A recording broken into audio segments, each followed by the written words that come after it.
And again, with many thanks to Jeremy Harte for this next tale. The very next day, at the 3rd hour, the peasants who had done so much harm to St. Modwenne and her abbey were sitting down to eat when they fell dead, both of them. Their friends laid them out in wooden coffins and sent them to their home church, and they were buried that same day. But at the hour of sunset, while there is still light on the hill, just a little light on the hill,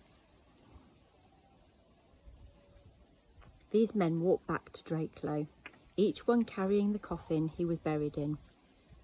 All night they walked through the village, up and down the roads and across the fields, sometimes as men bearing coffins on their backs, sometimes as great dogs or as bears.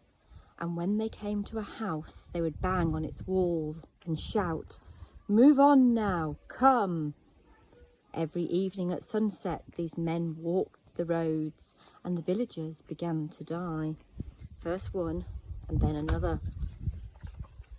Until all of the village of Drakelow, there were only 3 men alive, and 2 of those were sick to death.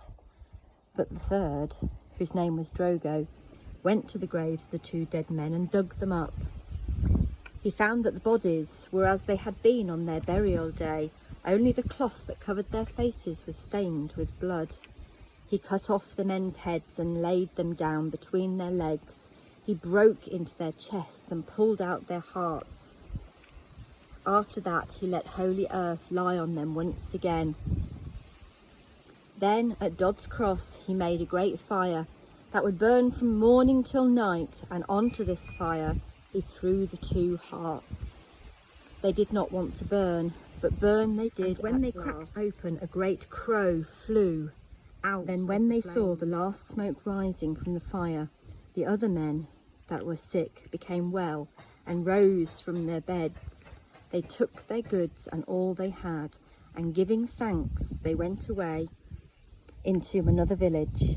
But no one dared to stay at Drakelow anymore, and for years nothing lived there except for fear. That's Geoffrey of Burton, 1120.